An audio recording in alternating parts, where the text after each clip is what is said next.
2014-19 అధ్యక్ష, తమరు కూడా ఆ రోజు ప్రభుత్వంలో ఉన్నారు. మత్స్యకారులకి ఒక స్వర్ణయుగం అధ్యక్ష. ఆ రోజు మనం మత్స్యకారులకి వేట నిషేధ సమయంలో 4,000 రూపాయలు ఇచ్చేవాళ్ళం.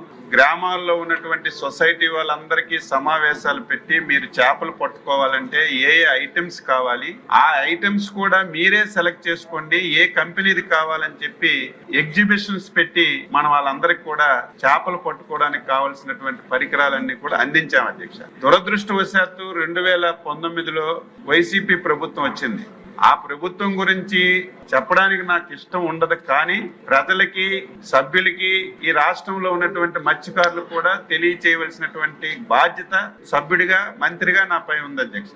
2019 తర్వాత ఒకే పథకం అధ్యక్ష, మనం ఇచ్చినటువంటి 4,000 రూపాయలు 10,000 రూపాయలు పెంచి వేట నిషేధ సమయానికి భృతి ఇవ్వడం తప్ప 5 సంవత్సరాల్లో ఈ రాష్ట్రంలో ఒక్క మత్స్యకారుడికి ఒక బోటు గాని, ఒక వల గాని, ఒక వాహనం గాని ఇచ్చినటువంటి దాఖలాలు లేవు అధ్యక్ష. ఎంత దారుణం అంటే అమ్మ పెట్టదు అడుక్కు తిన్నట్టుగా వీళ్ళు ఇవ్వలేదు. ఆ రోజు కేంద్ర ప్రభుత్వం ప్రధానమంత్రి మత్స్య సంపద యోజన అని చెప్పి ఒక బ్రహ్మాండమైనటువంటి స్కీమ్ పెట్టారు అధ్యక్ష.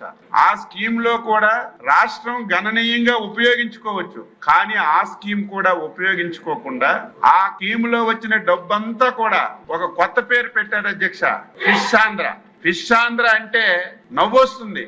ఎందుకు పెట్టారో తెలియదు, ఎవరు గురించి పెట్టారో తెలియదు, ఎంత డబ్బులు ఖర్చు పెట్టారో తెలియదు. ఆ పరిస్థితిలో 5 సంవత్సరాల్లో కేంద్ర ప్రభుత్వం ఇచ్చినటువంటి ప్రధానమంత్రి మత్స్య సంపద యోజనలో వచ్చిన పైసలన్నీ ఆ ఫిష్ ఆంధ్రాకి డైవర్ట్ చేసి ఫిష్ ఆంధ్ర కింద షాపులు పెట్టారు అధ్యక్ష.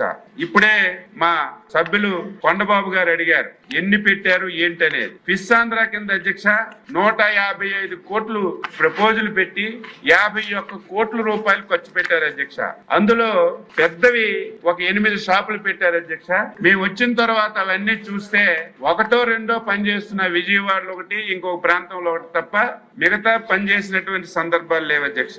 అదేవిధంగా దానికి ఒక్కొక్క దానికి ఏవైతే పెద్దవి 8 పెట్టారో ఒక్కొక్క దానికి 1 కోటి రూపాయలు ఖర్చు పెట్టారు అధ్యక్ష.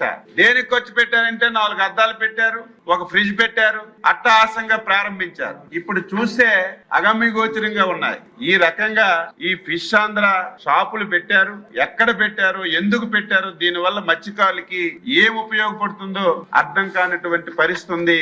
దీని మీద కూడా టోటల్ గా ఎక్కడ పెట్టారు, ఎందుకు పెట్టారు, పనిచేస్తున్నాయో లేదు ఇన్ఫర్మేషన్ అంతా తీసుకుని దీని మీద కూడా దృష్టి పెట్టారని చెప్పి ఈ సందర్భంగా తెలియజేస్తున్నాను అధ్యక్ష.